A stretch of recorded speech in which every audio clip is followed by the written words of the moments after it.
प्रणिपात मेरे साथियों, आप लोग का हमारे इस मैथमेटिक्स, जिसको दूसरा नाम से मैथ, इस गणित की दुनिया में मैं आप लोग को सुस्वागतम कर रहा हूँ। हम सभी इसमें कुछ नए अध्याय को प्रारंभ किए थे। इस अध्याय का नाम है पोलिनोमियल, ठीक है। इस अध्याय, जिसको इंग्लिश में चैप्टर कहते हैं। तो अच्छा, पोलिनोमियल को हिंदी में भी कुछ कहते हैं, ठीक है। उसको हिंदी में क्या कहते हैं? बहुपद।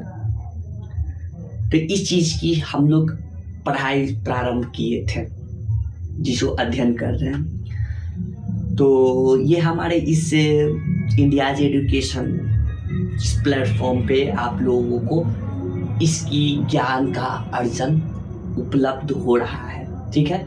और ये आप लोगों को पार्ट बाय पार्ट आप लोग को बना के दिया जा रहा है। इसमें हम सभी को क्या क्या पढ़ना था, इसकी बात कर लेते हैं। इसमें हम सभी को सबसे पहले इंट्रोडक्शन जानना था, ठीक है। इंट्रोडक्शन अभी तक हम लोग का खत्म नहीं हुआ है। अभी इसमें कुछ इंट्रोडक्शन यानी कि परिचय कुछ बची हुई है, जिसको अभी हम लोग कुछ आज और कुछ कल खत्म कर लेंगे, ठीक है। और ये जो हमारी जो मैथमेटिक्स, जो गणित की जो अभी वीडियो देने अपलोड होने में जो देरी हो रही है, इसके लिए क्षमा प्रार्थी। ये आपका कुछ कारणवश अपलोड नहीं हो पा रहा है। इसमें कुछ डिफॉल्ट आ गया है, जिसके कारण अपलोड नहीं हो पा रहा है। इसको बार बार मैं ट्राई कर रहा हूँ, वीडियो अपलोड करने की कोशिश कर रहा हूँ, पर नहीं हो पा रहा है। फिर भी कोशिश करने वाले की कभी हार नहीं होती, ठीक है। अच्छा, ये वाली आपको 2.1 अनुच्छेद यानी कि आर्टिकल में पढ़ना है। उसके बाद फिर आप लोगों को जो 2.2 है ना, उसमें आप लोगों को इस चीज के बारे में पढ़ना है, बहुपद के शून्यकों का ज्यामिति का अर्थ। उसके बाद फिर नेक्स्ट में आप लोगों को एक बहुपद के शून्यकों और गुणांकों के बीच संबंध, इसके बारे में भी पढ़ना है 2.3 आर्टिकल यानी कि अनुच्छेद में। फिर आप लोग को अंतिम जो होगा बहुपद के लिए विभाजन एल्गोरिथम, इसका आप लोग को 2.4 अनुच्छेद में इस चीज को पढ़ना होगा, ठीक है। तो पहले अभी इंट्रोडक्शन तो खत्म कर ले बहुपद से, जो अभी हम लोग परिचय ले रहे हैं, उस परिचय को पूरा समाप्त तो करें।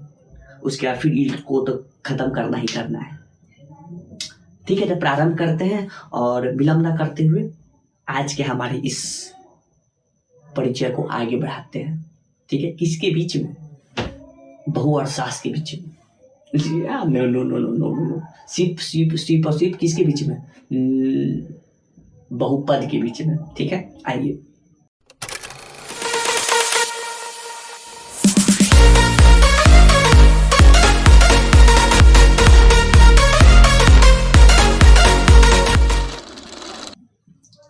तो आ गए आप सभी, ठीक है। तो आज की जो परिचय शुरू होगी वर्गीकरण से शुरू होगा, ठीक है।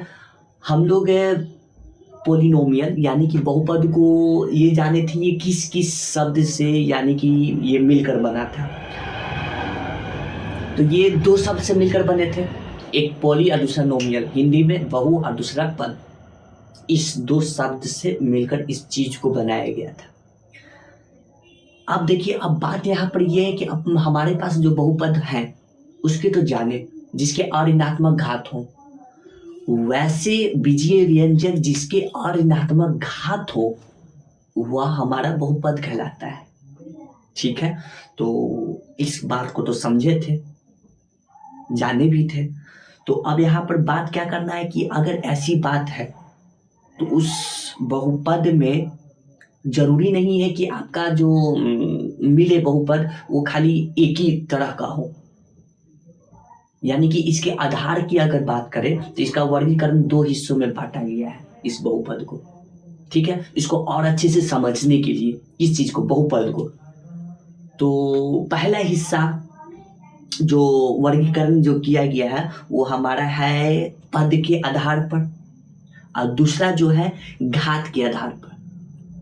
ये 2 हिस्सा इसको किया गया है ताकि और भी अच्छी तरह से इसका परिचय लिया जा सके, ठीक है। तो इसको समझते हैं, चलिए, लेकिन कहाँ समझेंगे इसको, और अच्छे से समझाएंगे हमारे उस जो बोर्ड वाले सर हैं ना, वो अच्छे से समझाएंगे। ठीक है, तो आप वहाँ पे जाके अच्छे से इस चीज़ की पढ़ाई करें, उसके बाद मस्त रहिए। ठीक है, तो जाइए, आ गए आप सब। ठीक है, तो आ गए हैं तो प्रारंभ करें आज की क्लास को। ठीक है क्या जी, क्लास को प्रारंभ करें सब लोग। ठीक, करते हैं। जो नहीं समझ में आएगा आप लोगों को मुझे बताइएगा, ठीक है, वहां पे इशारा कर दीजिएगा वैसे करके। ठीक है, प्रारंभ करते हैं आज की क्लास हम सभी को। जैसे कि हमारे ही जो पीछे आप देख रहे हैं, ये इस टॉपिक को, इसको थोड़ा जूम कर देता हूं ताकि आप लोगों को दिखे अच्छे से।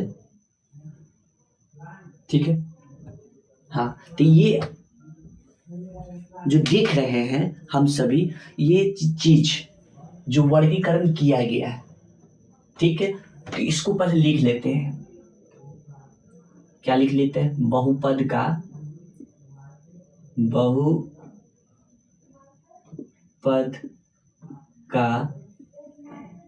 वर्गीकरण। ठीक है, इसको इंग्लिश में क्या बोलते हैं? इसको इंग्लिश में कहते हैं क्लासिफिकेशन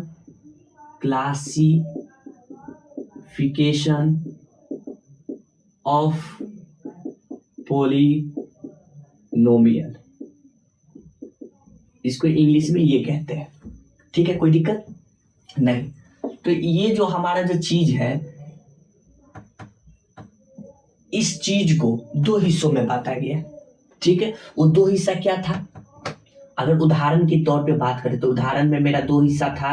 एग्जाम्पल, x का पावर 2 माइनस 2x प्लस का 1। ये मेरे पास एक उदाहरण है जिसको मैं बोल रहा हूं कि ये एक बहुपद है। ठीक है, ये जो बहुपद है, इस बहुपद में जरा देख सकते हैं कि यहाँ पे कुछ ये जो चीज आ रहा है, इस चीज को कुछ नाम दिया गया है। ठीक है, अगर दूसरी उदाहरण के तौर पे बात करें तो अगर कोई नई नवेली बहू आती है तो जरूरी नहीं है कि वो अच्छी हो, या फिर जरूरी ये भी नहीं है कि वो अच्छी भी हो चाहे बुरी भी हो, ये भी जरूरी बात नहीं हो सकता है। तो यहाँ पर ये जो आ रहा है ना, ठीक, तो इसको कुछ कहा गया है, तो वो सब जितनी भी बहू है उस सबको दो हिस्सों में बांट दिया गया, जो अच्छी है एक तरफ, जो बुरी है एक तरफ। ठीक है, तो इसमें भी उसी प्रकार का है, इसको भी दो हिस्सों में बांटा गया। ठीक है, कौन कौन हिस्सा में आप लोग को ये समझाने की कर रहे कि क्यों यही दो हिस्सा में क्यों बता, क्योंकि इसमें दो ही चीजें आ रहे हैं। एक ये नीचे वाला जो दिख रहा है सो, ठीक है, दूसरा ये जो नीचे वाला आ रहा है इसको हम लोग इंग्लिश में कहते हैं क्या? पद। ठीक, हिंदी में पद कहते हैं, इंग्लिश में नहीं, हिंदी में कहते हैं। हाँ, और इंग्लिश में क्या कहते हैं? टर्म। ये ठीक, अब ये बात करें, ये जो टर्म या फिर पद जो होते हैं वो कैसे बनते हैं, तो इसके बनने के दो तरीके नहीं, मतलब इसको जो बनते हैं ये दो चीज से मिलकर बनते हैं। ठीक है, जरूरी नहीं है अगर ये मार्कर है मेरे पास तो ये मार्कर एक ही चीज से बन गया होगा, वो खाली कैप ले तो कैप से मार्कर ये बन जाएगा क्या? नहीं ना। अगर इसका खाली ऊपर वाला खाली यही बॉडी ले, ये वाले शरीर, तो क्या इससे मार्कर बन जाएगा? नहीं, इसको मार्कर बनने के लिए इसको दो से ज्यादा चीज लेना होगा। ठीक है, तो इसको भी पद बनाने के लिए इसमें दो चीज लेते हैं। ठीक है, मुख्यतः तो तौर पे एक लेते हैं चर और एक लेते हैं अचर। ठीक है, इंग्लिश में इसको कहते हैं वेरिएबल, इसको इंग्लिश में कहते हैं कांस्टेंट। ठीक है, वेरिएबल और कांस्टेंट, अचर चर। ठीक, तो यहाँ पे देखिए, अगर गौर से देखें तो ये दो चीज से मिलकर ये हमारा एक पद बनाया, ये दूसरा पद बनाया, ये तीसरा पद बनाया। ठीक है, तो पहला जो इसका बांटा गया, जो पहला हिस्सा बांटा गया, वो पहला हिस्सा का नाम रखाया क्या?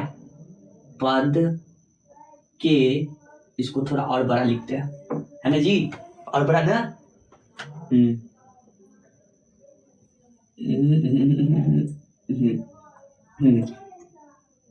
पद के आधार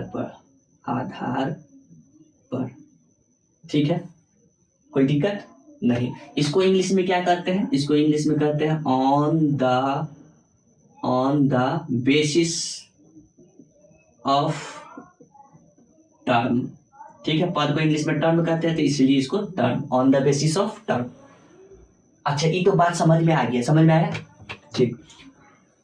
दूसरा जो इसमें बात कहा गया है कि ई, तो समझ में आ गया कि ई दोनों मिलकर पद बनाता है, ठीक है। तो ई यहाँ पर एक चीज और है, ऊपर में दिख रहा है श्रृंगार किया हुआ, ठीक। ऊपर में ये जो श्रृंगार किया हुआ है, ये भी, इसको भी कुछ है कहेंगे, तो इसको भी कुछ कहते हैं। यहाँ पर कितना है? यहाँ पर एक है, ठीक। इसके यहाँ पर भी छिपा हुआ रहता है, कितना? एक्स है, लेकिन यहाँ पर क्या है? शून्य, ठीक। तो इसके पर 2 दिख रहा है, इस पे 1 दिख रहा है, इस पे क्या दिख रहा है? शून्य दिख रहा है। तो इसको तो हम लोग भूल गए, ठीक है। तो इसके आधार पर भी बांटा गया। अच्छा, इसको कहते क्या है? इसको कहते हैं घात। क्या कहते हैं? घात। इंग्लिश में इसका क्या नाम है? इंग्लिश में इसका नाम पावर, ठीक है। तो दूसरा चीज ये दिखा, पहला चीज पद दिखा, इसीलिए पहला में डाले क्या? On the basis of term, और दूसरा अब डालने जा रहे हैं, क्या डालने जा रहे हैं? घात के आधार पर, ठीक है। इंग्लिश में इसको क्या बोलेंगे? On the basis of power, ठीक है। कोई समस्या नहीं? तो अगर इतनी बात समझ गई, तो अब आप लोगों को ये समझना है कि इसके आधार पे कौन कौन आते हैं, इसके आधार पे कौन कौन आते हैं, ठीक। तो इसके आधार पे मुख्यतः हम लोग 3 लेंगे, ठीक। मुख्यतः कितने लेंगे? 3 लेंगे। कौन कौन लेते हैं जरा देखिए यहाँ पे ध्यान से। मुख्यतः पहला में हम लोग लेते हैं क्या? एक पदी पद, एक पद बहुपद, ठीक। दूसरा लेते हैं इस पे क्या? द्वि बहुपद, द्वि बहुपद, ठीक है। यहाँ पे द्विपद लिखते हैं, थोड़ा मिस्टेक है, द्विपद बहुपद। तीसरा क्या लेते हैं? त्रिपद बहुपद, ये तीसरा हो गया, ठीक है। ठीक, इतनी बात समझ में आ गया। इसका इंग्लिश में भी नाम जान लेते हैं। एक पद बहुपद को बोलते हैं, एक पद भी कह सकते हैं। इंग्लिश में इसका नाम है मोनोमियल, ठीक। इसका इंग्लिश में नाम है बाइनोमियल,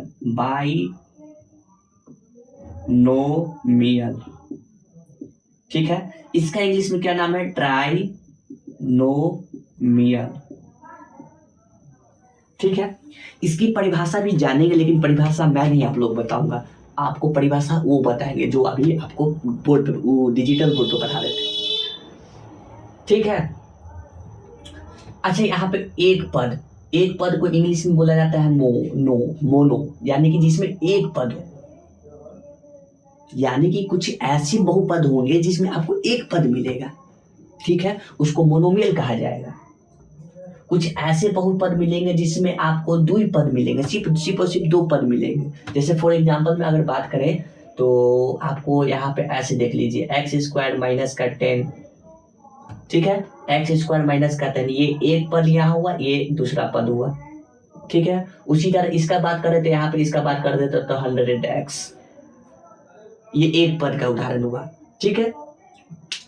तो इसका एक पद का मोनोमियल, द्विपद का बाइनोमियल, और त्रि मतलब 3 होता है, तो इंग्लिश में ट्राइनोमियल, ठीक है।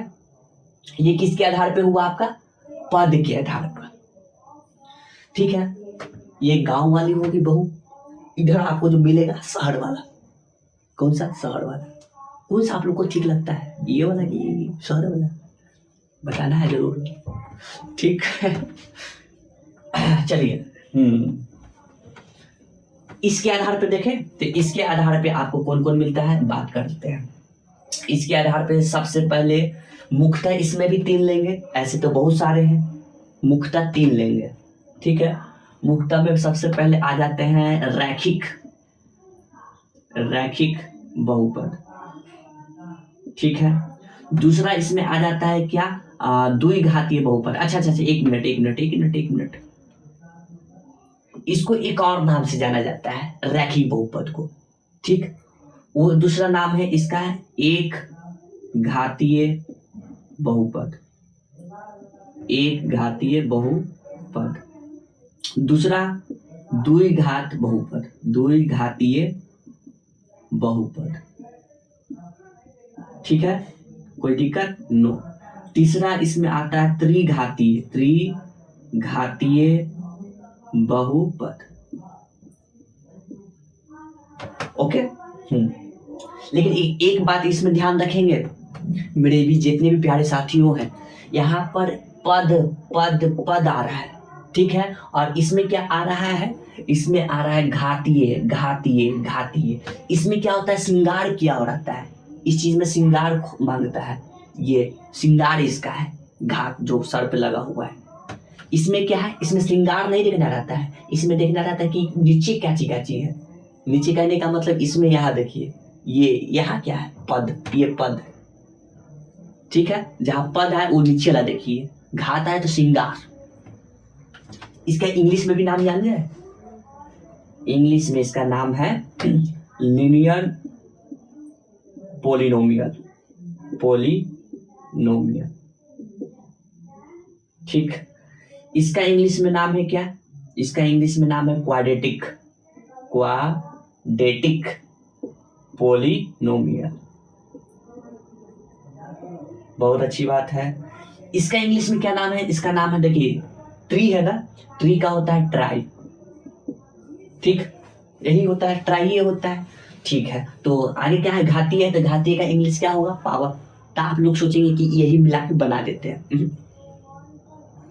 ये नाम गड़बड़ हो जाएगा। तो क्या नाम है इसका? नाम क्यूबिक पोलिनोमियल।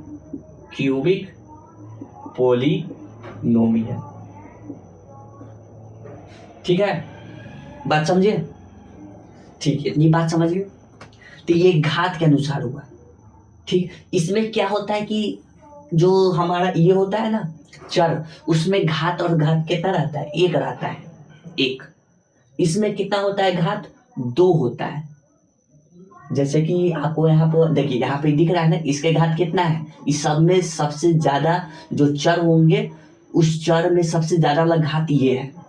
ठीक, तो इस चीज को घोषित किया जाए कि द्विघातीय बहुपद है, त्रिघातीय जिसमें 3 घात हो।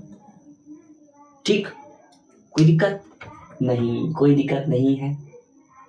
तो इसी तरह आपके मिलते हैं, इसी तरह के बहु होते हैं। किसी का चाल चलन ठीक, किसी का चाल चलन खराब। तो ऐसे व्यक्ति सब रहते हैं दुनिया में। इतनी बात समझ में आई है? इसकी परिभाषा भी आप लोग को बता देंगे, वही बताएंगे आपको, इसके उदाहरण भी बताया जाएगा वहां पे। ठीक है, तो अब यहाँ पर आप लोग देख लें, ये रहा आपका इंग्लिश में नाम। ठीक है, और हिंदी में नाम ये देखिए, ये रहा। हाँ, एक पदी बहुपद, जैसे कि यहाँ पर एक पद लिखे है ना, तो आप एक पदी भी इसको लिख सकते हैं। ठीक है, मोनोमियल, बाइनोमियल मतलब द्विपद। ठीक है, उसके बाद त्रिपद यानी कि ट्राइनोमियल। ये आपके क्या हो गए? पद के आधार पर। ठीक है, ये गांव वाली है बहू, शहर वाली कौन है? तो ये शहर वाली ये है। देखते हैं क्या नाम है? वाह वाह वाह वाह वाह, इंग्लिश में नाम है। इसका नाम तो बिल्कुल बहुत अलग है, इससे तो नाम बिल्कुल अलग है, लीनियर। एक नाम नहीं, 2 नाम, एक घातीय और रैखिक, 2 नाम। जूम करके दिखाते हैं आपको, ये देखिए, नजर आया? ठीक है, तो ये जो देख रहे हैं ये इसका ये लीनियर पोलिनोमियल, ठीक है। दूसरा जो है द्विघाती, इसको क्वाड्रेटिक पोलिनोमियल। तीसरा क्यूबिक पोलिनोमियल। ये जो चौथा देख रहे हैं, ये चौथा आप लोग को पढ़िए चाहे नहीं पढ़िए, एनसीईआरटी में ये वाली बात नहीं है, लेकिन समझ लेना है, कोई दिक्कत वाली नहीं बात, समझ लेंगे। इतनी बात समझ में आ गई आप लोग को? ठीक, इतनी अगर बात समझ में आ गया होगा तो थोड़ा इस पे बात कर लेते हैं। ये जो बहुपद जो नाम है वो किसके आधार पे रखा गया? क्या इसके आधार पे रखा गया है कि हमारे जो दूसरा है शहर वाली, उस पे आधार पे रखा गया है? आपको क्या लगता है किसके आधार पे रखा गया होगा? चलिए आपको जो भी लगे, लेकिन मैं आपको बता देता हूं। जैसे जैसे यहाँ पर ये बढ़ते जाएगा, ठीक है, जैसे कि एक पद आया, दो पद आया, त्रिपद आया, उसके बाद फिर 4 पद, फिर 5 पद, 6 पद, 7 पद, ये बढ़ते जाएगा। ठीक, बढ़ते जाएगा। इस समय बहुत सारा बहुपद हो जाएगा। एक समय ऐसा आएगा बहुत सारा होगा, ठीक है। तो उस समय जब बहुत सारा बहुपद होगा ना, बहुत सारा बहुपद, तो उस समय ये नहीं नाम देंगे मोनोमियल, बाइनोमियल, ट्राइनोमियल नहीं नाम देंगे। तब उस समय क्या नाम देंगे? उस समय अभी बताते क्या नाम देंगे। ऐसे ये बढ़ते जाएगा। तो उस समय क्या हो जाएगा? बहुत सारा बहुपद आ जाएगा, बहुत सारा बहुपद होगा, ठीक है। हाँ, तो उस समय इतना नाम देना नहीं है, तब क्या देंगे? तो उस समय नाम देंगे इसका सिर्फ और सिर्फ पोलिनोमियल, ये नाम देंगे, ठीक है। एकदम सही बात है। तो इस तरीके से आपका इसमें से आपका इसका नाम निकल के आया, और इस चैप्टर नंबर 2 इसको बना दिया गया कि चैप्टर नंबर 2 होगा, जो कि क्लास 10 को पढ़ना होगा, ठीक। तो आज की जो क्लास है यहीं तक समाप्त करते हैं, फिर अगले आप लोगों को मिलेंगे अगले पार्ट में, और अगले जो इसकी डिफिनेशन है उसको लेकर मिलेंगे, ठीक है। तो अब जाने का अनुमति दे, तब तक के लिए आपका बहुत बहुत धन्यवाद। जय हिंद, जय भारत।